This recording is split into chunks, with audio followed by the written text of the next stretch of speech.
യാഗമായി സ്വന്തം ജീവനെ തന്നതിനാ. ഞാൻ സങ്കേതമായി എന്റെ കൂടെയുണ്ട്, അവൻ മാത്രമൻ നല്ലിടയൻ.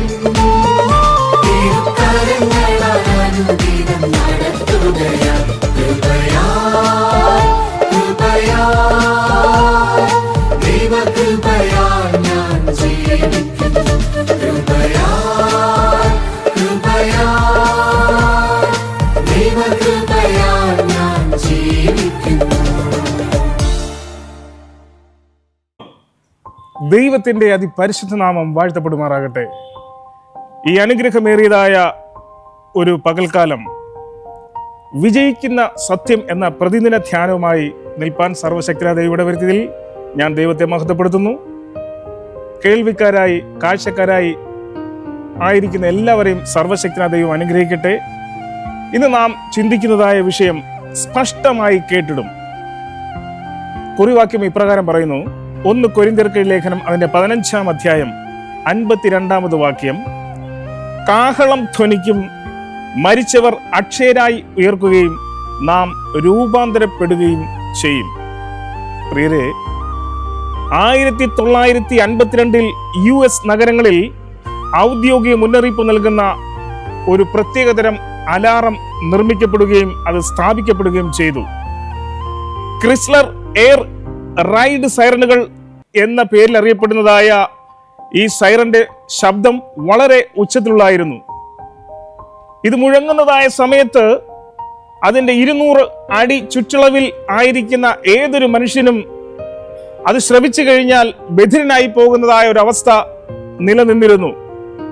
ഹെമി എഞ്ചിനുകളാൽ പ്രവർത്തിക്കുന്നതായ ഈ സൈറനുകൾക്ക് സെക്കൻഡിൽ 2610 ക്യൂബിക് അടി വായു പുറന്തള്ളുവാൻ കഴിയും.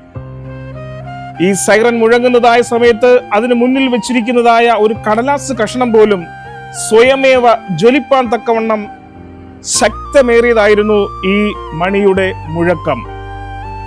ഈ ക്രിസ്ലർ എയർ റൈഡ് സൈറനേക്കാൾ വളരെ ഉച്ചത്തിലുള്ളതാണ് ക്രിസ്തുവിന്റെ 2ാം വരവിൽ മുഴങ്ങുന്നതായ കാഹളധ്വനി എന്ന് നമ്മൾ തിരുവചനം കൂടുതൽ പഠിക്കുമ്പോൾ നമുക്ക് മനസ്സിലാക്കുവാൻ സാധിക്കും.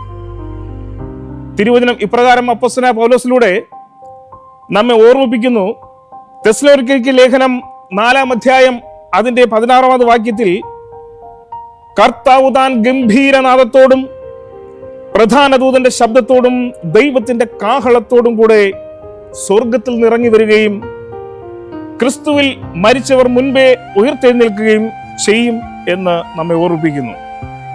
ക്രിസ്തുവിന്റെ വരവിനെ കുറിച്ച് ആകാംക്ഷയോടെ ജിജ്ഞാസയോടുകൂടി കാത്തിരിക്കുന്നതായ വിശ്വാസികളെ കൂട്ടിച്ചേർക്കുവാൻ കർത്താവായ യേശു ക്രിസ്തു തന്റെ പിതാവിന്റെ മഹത്വത്തിൽ തന്റെ ദൂതന്മാരുമായി വരുമെന്ന് മത്തായി എഴുതിയ സുവിശേഷം 16-ാം അധ്യായം 27-ലും നമ്മെ ധരിപ്പിക്കുകയാണ് ചെയ്യുന്നത്.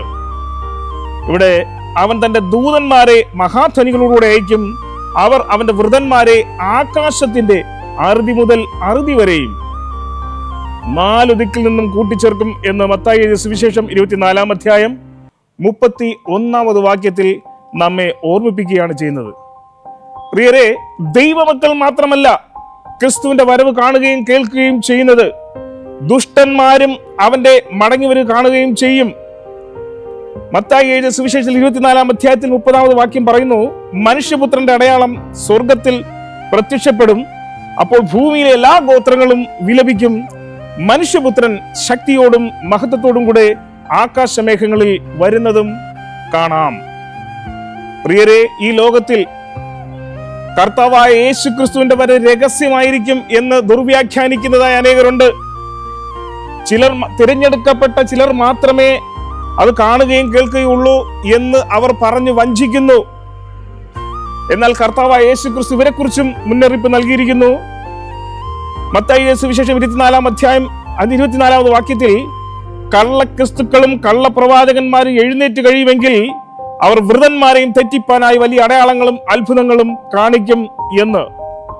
എന്നാൽ ക്രിസ്തു തന്നെ സാക്ഷ്യപ്പെടുത്തിയിരിക്കുന്നു. അതിന്റെ 23-ാമത്തെ വാക്യത്തിൽ, അന്ന് ആരാനും നിങ്ങളോട് ഇതാ ക്രിസ്തു ഇവിടെ അല്ല അവിടെ എന്ന് പറഞ്ഞാൽ വിശ്വസിക്കരുത് എന്ന് തിരുവെഴുത്തുകളിലൂടെ യേശുക്രിസ്തു തന്നെ നമ്മോട് പറഞ്ഞിരിക്കുന്നു.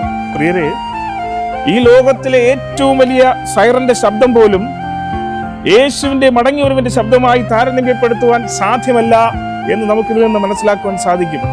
അതുകൊണ്ട് ക്രിസ്തുവിന്റെ ശബ്ദം കേൾക്കുവാൻ, യേശുവിന്റെ ശബ്ദം കേൾക്കുവാൻ ഒരുക്കപ്പെട്ടവരായി നമുക്ക് നിലകൊള്ളാം. അതിനായി സർവ്വശക്തനായ ദൈവം നിങ്ങളെല്ലാവരെയും ധൈര്യപ്പെടുത്തുമാറാകട്ടെ എന്ന് മാത്രം പറഞ്ഞുകൊണ്ട് ദൈവനാമത്തിൽ നമുക്ക് ഒരു നിമിഷം കണ്ണുകളടയ്ക്കാം, പ്രാർത്ഥിക്കാം.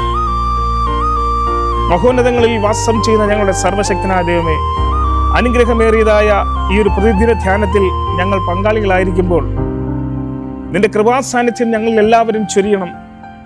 ക്രിസ്തുവിന്റെ ശബ്ദം കേൾക്കുവാൻ ഒരുക്കമുള്ളവരായി ഞങ്ങളായിത്തീരുവാൻ ഞങ്ങളെ നീ വഴി നടത്തുന്നതിനായി സ്തോത്രം. നിന്റെ കൃപയാൽ നീ ഞങ്ങളെ കാത്തുകൊള്ളും, പരിപാലിക്കും, വഴി നടത്തും. സകലതും കർത്താവേ അങ്ങയുടെ സന്നിധിയിൽ താഴ്ത്തി പരമേൽപ്പിക്കുമ്പോൾ കൃപയോടെ പ്രാർത്ഥന കേൾക്കും. സ്വർഗീയ നല്ല പിതാവേ, ആമേൻ.